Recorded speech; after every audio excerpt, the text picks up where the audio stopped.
Hello aspirants, welcome to our इंस the guru. तो जैसा कि आप सभी को पता है एचएएस की नोटिफिकेशन आ गई है और अब सबसे बड़ी जो प्रॉब्लम है वो ये है एस्पिरेंट्स के साथ कि करंट अफेयर का 1 साल का कवरेज कैसे करेंगे इतने कम टाइम में। इसके लिए जो है आर इंस द गुरु अकेडमी आपके लिए लेके आई है करंट अफेयर का कोर्स, जिसमें 1 साल का करंट अफेयर कवरेज हम प्रोवाइड कर रहे हैं कम से कम टाइम में और एमसीक्यू के साथ एनालिसिस प्रोवाइड करे हैं ताकि आप अपनी प्रिपरेशन को और बूस्ट कर सकें। मंथली कंपाइलेशंस और पीडीएफ नोट्स आपको प्रोवाइड किए जाएंगे ताकि आपको अलग अलग जगह से अलग अलग सोर्सेज से करंट अफेयर्स इकट्ठा ना करना पड़े। And live and recorded lectures जो आप कहीं भी बैठ के कभी भी कितनी मर्जी बार जो है वो देख सकते हो। ये सब फीचर्स जो हैं वो अवेलेबल हैं जस्ट 499 में। So this was all about the course and its features. हम जो टॉपिक्स कवर करेंगे कोर्स में वो हैं ये सारे, बिकॉज आपको पता है एग्ज़ाम में इन टॉपिक्स से बहुत बार क्वेश्चन आता है। पिछली बार अलाइड सर्विसेज में जो है 32 क्वेश्चंस करंट अफेयर के थे और HPS 24 में जो है वो 13 क्वेश्चंस करंट अफेयर के थे। तो करंट अफेयर जो है एक बहुत इंपॉर्टेंट चीज़ है, बहुत बल्कि और बोरिंग भी है, लेकिन उसे इंटरेस्टिंग बनाना जो है वो हमारा काम है। सो ये है हमारे टॉपिक्स कोर्स के और नेशनल अफेयर्स से आज हम स्टार्ट करेंगे। सबसे पहली न्यूज़ जो सबसे फेमस है वो है one nation one elections. One nation one elections जो है वो एक प्रोपोगेंडा था जो लास्ट ईयर बहुत फेमस रहा और एक हाई लेवल कमेटी बनी थी प्रेसिडेंट रामनाथ कोविंद की चेयरमैनशिप में, जिसने ये रिकमेंड किया कि वन नेशन वन इलेक्शन जो है वो काफ़ी अच्छी इनिशिएटिव है और इसी के साथ साथ ये हमें इम्प्लीमेंट करना चाहिए इंडिया में। तो ये काफ़ी इंपॉर्टेंट चीज़ हो जाती है क्योंकि आपको पता है वन नेशन वन इलेक्शन जो है वो GS2 पॉलिटी का पार्ट है और इसी के साथ साथ ऐसे में भी जो है ये एज अ टॉपिक आ सकता है। तो इस टॉपिक को इन डिटेल पढ़ने के लिए हम देखेंगे कि वन नेशन वन इलेक्शन क्या चीज़ है और उससे क्या क्या होगा। तो रामनाथ कोविंद जी के अलावा बाकी मेंबर्स की डिटेल यहाँ पे मेंशन की गई है। आपको बस एक रीड मारनी है कि कौन कौन जो है मेंबर थे इस कमेटी के। इसका स्कोप ये है कि ये सिंक्रोनाइज करना चाह रहा है लोकसभा असेंबलीज और लोकल बॉडीज़ के इलेक्शंस को, ताकि हमारी गवर्नेंस इम्प्रूव हो, हमारी कॉस्ट रिड्यूस हो और वोटर पार्टिसिपेशन जो है वो बढ़े। इसी के साथ साथ ये जो कमेटी है इसने अपनी रिपोर्ट हमारी प्रेसिडेंट को सबमिट करती थी और विंटर सेशन 2024 में ये सेंट्रल गवर्नमेंट ने टेबल कर दिए थे 2 बिल्स। तो अभी हम देखेंगे कि 2 बिल्स क्यों टेबल किए और 2 बिल्स कौन कौन से थे। एक हीटेड डिबेट के बाद बिल्स जो हैं वो जॉइंट पार्लियामेंट्री कमेटी को भेज दिए गए थे स्क्रूटनी के लिए। तो ये था मोटा मोटा आइडिया इस टॉपिक का। इसमें अब आगे हम देखते हैं डिटेलिंग। तो सबसे पहले ये बात कर रहे हैं कि हम साइमल्टेनियस इलेक्शंस कंडक्ट करेंगे फर्स्ट फेज़ में लोकसभा के और स्टेट असेंबलीज़ के। लोकसभा स्टेट असेंबलीज़ के इलेक्शंस के बाद हम विद इन 100 डेज़ जो है लोकल बॉडीज़ के इलेक्शन कंडक्ट करवा देंगे और फिर ये जो हमारा 2 स्टेप इलेक्शन प्रोसेस है ये सक्सेसफुल हो जाएगा। तो इसके लिए जो है सेंट्रल गवर्नमेंट ने 2 बिल्स प्रपोज किए थे विंटर सेशन 2024 में। फर्स्ट बिल जो है वो बात कर रहा है साइमल्टेनियस इलेक्शंस होल्ड करने की लोकसभा और असेंबली में, जिसके लिए कॉन्स्टिट्यूशनल अमेंडमेंट की ज़रूरत है। तो कौन सी अमेंडमेंट की ज़रूरत है? Special majority of Lok Sabha and Rajya Sabha. तो आप सभी को पता होगा कि पॉलिटी का बहुत इंपॉर्टेंट टॉपिक है अमेंडमेंट्स वाला। सिंपल मेजोरिटी, एब्सोल्यूट, स्पेशल, ये सब मेजोरिटीज़ के बारे में आपको पता होना चाहिए। स्पेशल मेजोरिटी हमारी आती है आर्टिकल 368 क्लॉज 2 में, जिसमें हमें जो है ये बिल इंट्रोड्यूस किया और ये चाहिए हमें पार्लियामेंट से पास होके without the ratification of states. तो 368 क्लॉज 2 में जो है स्पेशल मेजोरिटी की बात हमने की है और हम जो है फर्स्ट बिल को इंट्रोड्यूस कर रहे हैं। सेकंड बिल इंट्रोड्यूस करने के लिए जिसमें हम लोकल बॉडीज़ के इलेक्शंस की बात कर रहे हैं विद इन 100 डेज़, हम ला रहे हैं एक special majority along with the ratification of more than half of the states. तो आपको पता होगा ये स्पेशल मेजोरिटी की ज़रूरत तब पड़ती है जब हम स्टेट से रिलेटेड भी चेंजेस कर रहे हैं एंड लोकल बॉडीज़ जो है वो स्टेट असेंबलीज़ का ही पार्ट होती है, इसलिए हमें रेटिफिकेशन चाहिए स्टेट्स की। ये भी हमारा सेम आर्टिकल 368 क्लॉज 2 में मेंशन है। तो this was all about first bill and second bill. And इसी के साथ साथ आपको जो है वो कॉन्स्टिट्यूशनल अमेंडमेंट्स याद रखनी है कि कौन कौन सी होती हैं और उनका क्या सिग्निफिकेंस है, बिकॉज ये बहुत इंपॉर्टेंट टॉपिक है पॉलिटी का और बहुत बार इंपॉर्टेंट कॉन्स्टिट्यूशनल अमेंडमेंट से क्वेश्चन आ चुका है।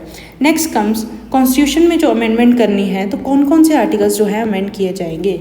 ये एक बहुत इंपॉर्टेंट टॉपिक हो जाता है बिकॉज हो सकता है इस बार एग्ज़ाम में क्वेश्चन पूछ ले कि आर्टिकल 83 और 85 एग्ज़ाम में जो है वो आ सकता है। ऐसा बोल सकते हैं कि 83-85 जो है वो ट्रेंड था, काफ़ी फेमस था, तो वो किस चीज़ से रिलेटेड है। तो articles related to one nation one election हमें पता होनी चाहिए। सबसे पहले आता है आर्टिकल 83 जो हमारी बात करता है ड्यूरेशन ऑफ पार्लियामेंट की। तो जैसा कि आप सबको पता है कि हमारे पार्लियामेंट में 2 हाउसेज हैं, लोकसभा एंड राज्यसभा। लोकसभा हमारा जो है 5 साल की ड्यूरेशन के लिए काम करता है एंड राज्यसभा जो है वो हमारा कंटिन्यूइंग चैम्बर है। राज्यसभा जो है वो कभी भी डिसॉल्व नहीं होता है। तो ड्यूरेशन का हमें मोटा मोटा आइडिया होना चाहिए। नेक्स्ट 85 आर्टिकल जो है वो बात करता है सेशन ऑफ पार्लियामेंट की। सेशन ऑफ पार्लियामेंट का मतलब है कि 2 पार्लियामेंट के सेशंस के बीच में जो है वो 6 महीने का गैप होना चाहिए, मैक्स टू मैक्स, उससे ज़्यादा गैप नहीं हो सकता। और आपने पढ़ा होगा कि हमारे जो हैं 3 सेशन होते हैं पार्लियामेंट के। उसके बाद नेक्स्ट आर्टिकल आता है 172 जो हमारा सेम ड्यूरेशन की बात कर रहा है स्टेट्स में, बिकॉज हमारे पास कुछ स्टेट्स ऐसे हैं जहाँ पे 2 हाउसेज हैं, बाईकैमरलिज्म है, वो आपको याद करना है एंड रिटेन करना है कि कौन कौन से हैं। एंड आर्टिकल 174 जो है हमारी बात कर रहा है सेशन ऑफ स्टेट असेंबलीज़ की। तो ये आर्टिकल्स काफ़ी इंपॉर्टेंट हो जाते हैं। फर्स्ट 2 जो है पार्लियामेंट से रिलेटेड हैं, नेक्स्ट 2 हमारे स्टेट से रिलेटेड हैं। एंड आर्टिकल 356 बहुत इंपॉर्टेंट और बहुत फेमस आर्टिकल है जो बहुत न्यूज़ में रहता भी है, वो है हमारा प्रेसिडेंट रूल जो हमने एमरजेंसीज़ में पढ़ा था। तो आपको पता होना चाहिए आर्टिकल 356 किस चीज़ से रिलेटेड है। ये आर्टिकल्स जो हैं ये हमें अमेंड करने पड़ेंगे अगर हमें वन नेशन वन इलेक्शन लाना है। और कौन कौन सी कंट्रीज़ हैं जहाँ पे ऑलरेडी ये चीज़ चल रही है, तो एक है साउथ अफ्रीका और स्वीडन। अगर मेंस में कभी क्वेश्चन आ जाए वन नेशन वन इलेक्शन पे तो ये आर्टिकल्स, इसी के साथ साथ अमेंडमेंट्स जो है, स्पेशल मेजॉरिटी हमने पीछे पढ़ा, ग्लोबल एग्जाम्पल्स, ये सब अगर हम मेंशन करेंगे तो हमारी जो मार्क्स हैं वो हमें ज़्यादा अच्छे मिलेंगे। इसी के साथ साथ हमें यूनिफाइड इलेक्टोरल रोल रखना है और हमें अमेंड करना पड़ेगा आर्टिकल 325 आर्टिकल जो है उसे अमेंड करके हमने एक यूनिफाइड इलेक्टोरल रोल क्रिएट करना है हर एक कॉन्स्टिट्यूएंसी के लिए। इस आर्टिकल को अमेंड करने के लिए हमें स्टेट्स का रिकमेंडेशन और रेटिफिकेशन चाहिए। तो ये था हमारा वन नेशन वन इलेक्शन के बारे में, जो एक बहुत इंपॉर्टेंट टॉपिक हो जाता है। इसी के साथ साथ आप लोगों को पता होगा कि अभी तक साइमल्टेनियस इलेक्शंस जो है 4 बार हो चुके हैं इंडिया में। सबसे पहले हुए थे 1952 में, फिर 1957 में, 1962 में और 1967 में। 1967 तक जो थे INC का, इंडियन नेशनल कांग्रेस का 1 पार्टी सिस्टम था। उसके बाद जो है हमारे साइमल्टेनियस इलेक्शंस थोड़े से जो है हड़बड़ा गए और उसके बाद हम साइमल्टेनियस इलेक्शंस कंडक्ट नहीं कर पाए। 157 से 162 के बीच में 1959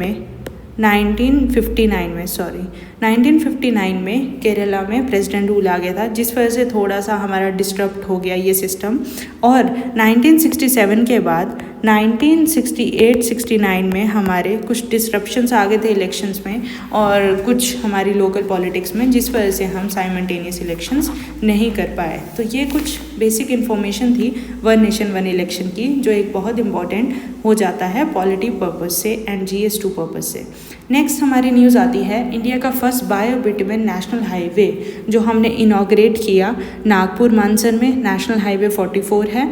ये फर्स्ट नेशनल हाईवे है जो हम बना रहे हैं bitumen made from crop residue that is lignin. और ये किसकी कोलैबोरेशन से बना है? ये बना है सेंट्रल रोड रिसर्च इंस्टीट्यूट और पुणे के एक बायोटेक फर्म प्राज इंडस्ट्रीज़ की कोलैबोरेशन से। तो एग्ज़ाम में ये बहुत इंपॉर्टेंट चीज़ हो जाती है बिकॉज इंडिया का फर्स्ट बायोबिटुमेन नेशनल हाईवे है। बायोबिटुमेन नेशनल हाईवे का मतलब है कि एक एज अ सस्टेनेबल अल्टरनेटिव है पेट्रोलियम प्रोडक्ट्स को यूज़ करना नेशनल हाईवे बनाने के लिए। एनवायरमेंटल इम्पैक्ट जो है वो कम करेगा, इसी के साथ साथ हमें सस्टेनेबल डेवलपमेंट की तरफ बढ़ाएगा और कुछ हद तक जो है वो हमारी हेल्प करेगा फ्यूचर जनरेशन्स के लिए। फर्स्ट नेशनल हाईवे जो है bitumen made from crop residue lignin से बना है। तो एग्ज़ाम में लिग्निन की जगह किसी और चीज़ का भी नाम लिखा जा सकता है स्टेटमेंट में, एंड इसलिए हमें ध्यान में रखना है कि लिग्निन से बना है। लिग्निन का मतलब है एक प्लांट का जो लेफ़्ट ओवर पार्ट है हार्वेस्टिंग के बाद उसे लिग्निन बोलते हैं। उसे यूज़ करके हमने ये हाईवे बनाया है और ये हाईवे अगर सक्सेसफुल हो गया तो इन फ्यूचर हम और भी जो है पेट्रोलियम प्रोडक्ट्स का यूज़ कम करने के लिए इस प्रोडक्ट को जो एज अ वेस्ट यूज़ होगा बाद में, उसे यूज़ करके हम बना सकते हैं अपना नेशनल हाईवे। एंड CRRI जो है वो CSIR के अंडर एक ऑर्गेनाइजेशन इंस्टीट्यूट है जो 1952 में बना था। तो ये बेसिक्स इन्फॉर्मेशन है जो आपको पता होनी चाहिए। नेक्स्ट कम्स इंडिया का first green hydrogen fueling station. India का first green hydrogen fueling station जो है अमारा राज इंफ्रास्ट्रक्चर वालों ने बनाया है हमारे लेह लद्दाख में NTPC के लिए। NTPC के बारे में आपको थोड़ी बेसिक इन्फॉर्मेशन होनी चाहिए। NTPC का मतलब है नेशनल थर्मल पावर कॉरपोरेशन, जो 1975 में दिल्ली में बनी थी और ये एक तरह से महारत्ना PSU है। तो एग्ज़ाम में आ सकता है कि NTPC जो है महारत्ना PSU का एग्जाम्पल है या नहीं है। सबसे ज़्यादा जो पावर जनरेटिंग इंडस्ट्री है इंडिया की सबसे बड़ी वो है NTPC। तो NTPC के लिए सबसे पहला ग्रीन हाइड्रोजन फ्यूलिंग स्टेशन अमारा राज इंफ्रास्ट्रक्चर वालों ने बनाया। ये काफ़ी हाई अल्टीट्यूड पे बनाया गया है जो प्रोड्यूस कर रहा है 80 kgs of green hydrogen daily और पावर कर रहा है 5 हाइड्रोजन फ्यूल सेल बसेस।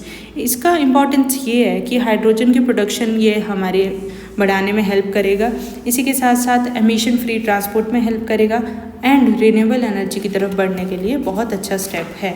ये प्रोजेक्ट कंप्लीट होने में 2 साल लग गए थे और इसी के साथ साथ हमारे जो यूनियन मिनिस्टर हैं power and housing urban affairs के मनोहर लाल जी ने इसे इनॉग्रेट किया।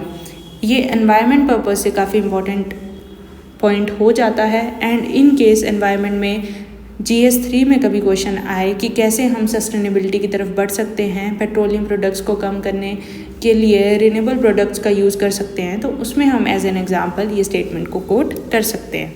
नेक्स्ट अब आता है कि इंडिया का फर्स्ट AI डाटा बैंक। जैसे हमें पता है कि आज के टाइम में सबसे इम्पॉर्टेंट और सबसे फेमस चीज़ है वो है AI। तो AI का डाटा बैंक हमें बनाने की ज़रूरत पड़ी। आर्टिफिशियल इंटेलिजेंस के लिए उसे ढंग से यूज़ करने के लिए रिस्पॉन्सिबल AI के लिए हमने जो है एक डिजिटल सिस्टम प्रिपेयर किया जो हमारे डाटा को प्रोटेक्ट कर रहा है एंड इंडिया की सिक्योरिटी के लिए काफ़ी इंपॉर्टेंट है। तो इंडिया का सबसे पहले AI डाटा बैंक जो है 7th edition of ASSOCHAM AI leadership meet में हमने इनॉग्रेट किया, लॉन्च किया। एसोचाम का मतलब है associated chambers of commerce and industry of India. इसकी 7th एडिशन मीटिंग थी 2024 में, जिसका थीम यहाँ पे लिखा गया है। तो काफ़ी इंपॉर्टेंट चीज़ हो जाती है, एग्जाम में आ सकता है कि एसोचैम का कौन सा एडिशन का मीटिंग थी और उसका थीम क्या था। थीम है AI for India advancing India's AI development. इसका पर्पस ये है कि हमने नेशनल सिक्योरिटी बढ़ानी है और इनोवेशन की तरफ हमने मूव करना है। ये प्रोवाइड कर रहा है access to high quality and diverse data set और इसी के साथ साथ ये जो है हमने डिजिटल इंडिया के अंदर रखा है और डिजिटल इंडिया को प्रमोट करने के लिए हमने ये इनिशिएटिव लिया है। फर्स्ट AI डाटा बैंक जो हमने 7th edition of ASSOCHAM meet में इनॉग्रेट किया दिल्ली में। तो ये काफ़ी इंपॉर्टेंट न्यूज़ हो जाती है when it comes to science and tech and the recent developments in India with respect to AI। Next comes India का फर्स्ट कॉन्स्टिट्यूशन म्यूज़ियम। तो आप सभी को पता होगा हमने 75th एनिवर्सरी मनाई है अपनी अडॉप्शन ऑफ कॉन्स्टिट्यूशन की। अडॉप्ट हमने किया था 26 जनवरी 1950, जब हम 26 जनवरी को मनाते हैं रिपब्लिक डे। तो 75th एनिवर्सरी हमने बनाई 26 जनवरी 1950 की। इसी के साथ साथ उस पर्पस के लिए, इतने बड़े ओकेजन को सेलिब्रेट करने के लिए हमने इंडिया का फर्स्ट कॉन्स्टिट्यूशन म्यूज़ियम जो है वो इनॉग्रेट किया OP Jindal global university Sonipat Haryana में। एग्ज़ाम में क्वेश्चन आ सकता है because reaching on this milestone of 75th year with a successful constitution is a big deal. इसलिए एग्ज़ाम में क्वेश्चन आ सकता है कॉन्स्टिट्यूशन से related and adoption of constitution से रिलेटेड चीज़ में। तो ये जो है इनॉग्रेट किया था हमारे लॉ मिनिस्टर ने एंड स्पीकर ने मिलके। इसका पर्पस था एजुकेट करना है लोगों को कॉन्स्टिट्यूशन की फॉर्मेशन, डिस्कशंस और डिबेट से रिलेटेड। इसी के साथ साथ जो हमारे आज के टाइम का यूथ है उसे एजुकेट करना है, इंस्पायर करना है और एंगेज करना है with the constitution and the forefathers vision. तो इंडिया का फर्स्ट कॉन्स्टिट्यूशन म्यूजियम हमने OP Jindal global university Sonipat Haryana में बनाया। तो ये काफ़ी इंपॉर्टेंट चीज़ हो जाती है with respect to GS2 and polity और एग्ज़ाम में आ सकता है। नेक्स्ट कम्स इंडिया का first indigenous antibiotic nafithromycin. India ने अब बहुत बड़ी अचीवमेंट हासिल की है, अपना इंडिजीनियस एंटीबायोटिक नेफिथ्रोमाइसिन बनाई है जो हमारा ड्रग रेजिस्टेंट बैक्टीरियल इन्फेक्शन से बचने में हेल्प करेगा। इसी के साथ साथ ये जो है एक ब्रॉड स्पेक्ट्रम वैक्सीन है, एंटीबायोटिक है। ब्रॉड स्पेक्ट्रम का मतलब है कि ये अलग अलग एरियाज़ में अलग अलग डिजीज़ के लिए काम करेगी। तो इसका पर्पस है ड्रग रेजिस्टेंट इन्फेक्शंस को कम्बैट करना और AMR एंटी माइक्रोबियल रेजिस्टेंस में हेल्प करना। तो इंडिया का फर्स्ट इंडिजीनियस एंटीबायोटिक नेफिथ्रोमाइसिन जो है एक बहुत बड़ी अचीवमेंट है एंड ये डेवलप किया है हमारे department of biotechnology and BIRAC ने। बायरेक का मतलब है biotech industry research assistant council. इन दोनों ने मिलकर जो है कोलैबोरेट करके इंडिया का फर्स्ट इंडिजीनियस एंटीबायोटिक क्रिएट किया। नेक्स्ट कम्स हमारा इंडिया का first free air ambulance service जो हमारे प्राइम मिनिस्टर ने एम्स ऋषिकेश में इनॉग्रेट किया। First government helicopter ambulance service है जो फ्री ऑफ चार्ज है। काफ़ी इंपॉर्टेंट हो जाता है बिकॉज हेल्थ केयर में हमारा इंफ्रास्ट्रक्चर विद टाइम हम डेवलप कर रहे हैं, इंडिया में अच्छी अच्छी फैसिलिटीज़ दे रहे हैं एंड बाहर से भी काफ़ी लोग जो हैं इंडिया में इलाज करवाने आते हैं। इसलिए ये बहुत अच्छा इनिशिएटिव है उन लोगों के लिए जहाँ पर पहुंचना मुश्किल है, उन लोगों के लिए जो ट्रैवल करके इतने दूर इलाज करने नहीं आ सकते और उन टेरेंस के लिए जहां पे ट्रांसपोर्ट मुश्किल हो जाता है स्नोफॉल के टाइम पे। इसलिए ये 108 एम्बुलेंसेस की तरह काम करेगा और ट्रांसपोर्ट करेगा पेशेंट्स को across the state to AIIMS. तो ये काफ़ी अच्छा इनिशिएटिव है जो हेल्थ केयर इंफ्रास्ट्रक्चर के लिए रिमोट एरियाज़ के लिए बनाया गया है। Next is supreme court unveils new justice statue. जैसा हमने अभी पीछे देखा कि हमारा कॉन्स्टिट्यूशन म्यूज़ियम बना Sonipat university OP Jindal university में, वैसे ही सुप्रीम कोर्ट ने 75th एनिवर्सरी मनाने के लिए हमारा जो जस्टिस स्टैचू है उसे चेंज कर दिया। जो हमारे चीफ जस्टिस हैं DY चंद्रचूड़ जो हमारे चीफ जस्टिस थे 50th, उन्हें रिप्लेस किया गया हमारे 51st chief justice of India जो हैं हमारे संजीव खन्ना। एग्ज़ाम में आ सकता है क्योंकि 51st is a good number. So 51st chief justice है हमारे संजीव खन्ना जो अप्रैल 2025 से चार्ज लेंगे। उन्होंने जो है वो ये चार्ज लिया और हमारे जो फॉर्मर चीफ जस्टिस थे DY चंद्रचूड़ जो लास्ट ईयर चीफ जस्टिस थे, उन्होंने ये इनॉग्रेट किया जस्टिस का नया स्टैच्यू। यहाँ पे हम जो है ब्लाइंड फोल्ड नहीं रख रहे हैं बिकॉज ब्लाइंड फोल्ड का मतलब होता है कि अंधा जो है वो कानून जो है वो अंधा है, लेकिन इंडिया में जो है वो जस्टिस इन्फॉर्म्ड है, इम्पार्शियल नहीं है। इसी के साथ साथ ये कॉन्स्टिट्यूशन को होल्ड कर रहा है instead of sword because sword जो है वो ब्रिटिशर्स माइंडसेट कुछ रिफ्लेक्ट कर रही थी एंड स्वॉर्ड को रिप्लेस करके हमने कॉन्स्टिट्यूशन यहाँ पे होल्ड किया है जो एम्फेसिस कर रहा है कॉन्स्टिट्यूशनल वैल्यूज़ पे। इसी के साथ साथ ये जो है कॉलोनियल इन्फ्लुएंस से निकल के हमने जो है यहाँ हमारे स्टैच्यू का आउटफिट चेंज करके साड़ी किया है एंड कॉलोनियल डिपार्चर के लिए हमने जो है ये स्टैच्यू क्रिएट किया है। इसी के साथ साथ आपको याद होगा 2023 में एक बहुत इंपॉर्टेंट और फेमस न्यूज़ थी कि IPC CRPC इन सब एक्ट्स के नाम जो है वो चेंज कर दिए थे ताकि हम कॉलोनियल माइंडसेट से निकलें। तो IPC का नाम जो है वो रखा है भारतीय न्याय संहिता एंड CRPC का नाम रखा है भारतीय नागरिक सुरक्षा संहिता। तो ये एग्ज़ाम में काफ़ी इंपॉर्टेंट हो जाता है। DY चंद्रचूड़ हमारे 50th चीफ जस्टिस थे, 51st हमारे अप्रैल में आते हैं जो हैं हमारे Sanjeev Khanna and supreme court के जो चीफ जस्टिस है उससे रिलेटेड इन्फॉर्मेशन आपको होनी चाहिए। चीफ जस्टिस जो हैं वो हमारे जुडिशरी के हेड हैं, उन्हें अपॉइंट कौन करता है? उन्हें अपॉइंट करता है प्रेसिडेंट और उनका टर्म फिक्स नहीं होता है, वो 65 एज तक काम करते हैं। तो ये कुछ इंपॉर्टेंट चीज़ें थी जो आपको पता होनी चाहिए एंड सुप्रीम कोर्ट ने जो है ये नया जस्टिस का स्टैचू बनाया है। तो 75th जो हमारी एनिवर्सरी है रिपब्लिक डे की, उसे मनाने के लिए हमने एक म्यूज़ियम क्रिएट किया OP जिंदल यूनिवर्सिटी में और इसी के साथ साथ एक जस्टिस स्टैचू क्रिएट किया। Next comes one district one product wall. तो वन डिस्ट्रिक्ट वन प्रोडक्ट जो है वो एक स्कीम हम लाए थे 2018 में, जो यूपी में स्टार्ट हुई थी। इसी के बाद जो है MSMEs को और इंडिजीनियस प्रोडक्ट्स को बढ़ाने के लिए हमने इसे ऑल ओवर इंडिया जो है प्रमोट किया। And one district one product जो है उसका ये मतलब है कि हर एक डिस्ट्रिक्ट का कोई एक ऐसा प्रोडक्ट होगा जो काफ़ी फेमस होगा। उस प्रोडक्ट की प्रोडक्शन बढ़ाने के लिए और उस प्रोडक्ट का सेल बढ़ाने के लिए हम हर एक डिस्ट्रिक्ट के एक प्रोडक्ट को जो है वो टैग देंगे।